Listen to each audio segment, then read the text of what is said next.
तो उम्मीद कर रहे हैं आपने इस क्वेश्चन को अच्छे से ट्राई किया होगा। चलिए यहाँ पे देखिए, यहाँ क्या दे रखा है, 3 + 3 आपको 21 दे रखा है। उसके बाद 5 + 5 आपको 195 दे रखा है। 7 + 7 आपको 609 दे रखा है। फिर आपको बताना है 9 + 9 आपको क्वेश्चन मार्क की जगह बताना चीजें क्या बन सकती हैं। सिंपल सी बात है, यहाँ पे एक आपको फॉर्मेट ऐड करना पड़ेगा, उसके बिहाफ पे ही आप बता सकते हैं। तो पहले क्या करेंगे, अब देखिए यहाँ पे कैसे बनेगा 3 + 3। पहले हम क्या करेंगे, पहले इन दोनों को हम लोग ऐड करते हैं, ठीक है। हम नॉर्मल हम पहले इन दोनों को ऐड करेंगे। उसके बाद हमने क्या किया, 3 × 3 करना है, ठीक है। फिर इनके बीच में हमको फिर आपस में मल्टीप्लाई करना पड़ेगा।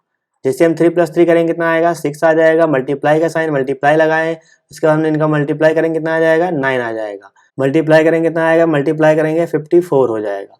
लेकिन हमको लाना कितना, लाना तो हमको सर 21 है, लेकिन आ कितना रहा, 54 आ रहा। तो थोड़ा सा ध्यान से देखिएगा, चीजें तभी बनेंगी। अब 54 में हम ऐसा क्या काम करें कि 21 आ जाए। तो देखिए यहाँ पे नंबर कौन से चल रहे हैं, यहाँ पे आपका 3 चल रहा है नंबर, तो यहाँ भी आपका नंबर क्या चल रहा है, 3 चल रहा है।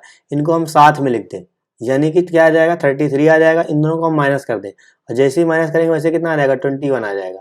देखिए मैंने क्या किया, पहले मैंने इन दोनों नंबरों को ऐड किया। जैसे ही आप इनको ऐड करेंगे कितना आएगा, 10 आ जाएगा। फिर हमने इन दोनों नंबर को आपस में मल्टीप्लाई किया, कितना आ जाएगा, 25 आ जाएगा।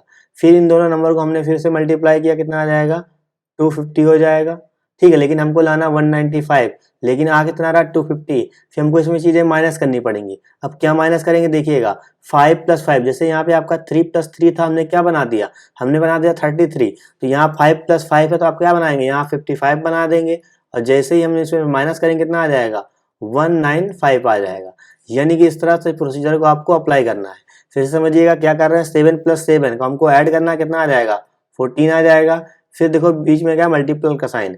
अब यहाँ क्या करेंगे, इन दोनों को आपस में मल्टीप्लाई करेंगे, क्योंकि मल्टीप्लाई करें यहाँ कितना आएगा, 49 आ जाएगा। और 49 आने के बाद अब क्या, इनको आपस में मल्टीप्लाई करेंगे। जैसे ही आप इनका मल्टीप्लाई करेंगे कितना आ जाएगा, 686 हो जाएगा।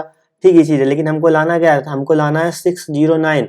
अब देखिए यहाँ 7 + 7 है, इसका मतलब 7 को साथ में लिख लेंगे, तो यहाँ आ जाएगा कितना, 77। जैसे हमने 5 को साथ में लिखा तो 55 हुआ, तो सीधा 7 को साथ में लिखेंगे, करेंगे, कितना आ जाएगा। अब देखिए यहाँ पे 86 में से 70 जाएगा, प्रॉपर कितना बच जाएगा आपका, 9 बचेगा पहले ही यहाँ पे। तो यहाँ कितना हो जाएगा, 609 हो जाएगा, ठीक है। यानी कि ये चीज़ मिल जा रही है। तो इसका मतलब सेम प्रोसीजर आपको यही चीज़ यहाँ भी अप्लाई करनी है। तो पहले क्या करना है, बिल्कुल सही सोच रहे हैं सर, ऐड करेंगे, फिर मल्टीप्लाई का साइन, मल्टीप्लाई लगाएंगे। फिर इन दोनों नंबर को आपस में मल्टीप्लाई करेंगे, कितना आ जाएगा, 81। फिर इन दोनों का जब हम मल्टीप्लाई करते हैं कितना आएगा, जब इन दोनों का मल्टीप्लाई करेंगे आप आसानी से कर लीजिएगा, कितना आएगा, 1458 आ जाएगा। उसमें से हमको माइनस करना पड़ता है कौन सा नंबर, जो आपका 99 दे रखा है। इन्हीं को क्या करते हैं, इन्हीं को हम लोग साथ में लिख देंगे। साथ में लिखने का मतलब क्या आ जाएगा, 99 आ जाएगा। और 99 को जैसे ही हम यहाँ पे माइनस करेंगे कितना आएगा, 1359 आ जाएगा, जो कि आपका क्या होगा, जो कि आपका राइट आंसर होगा।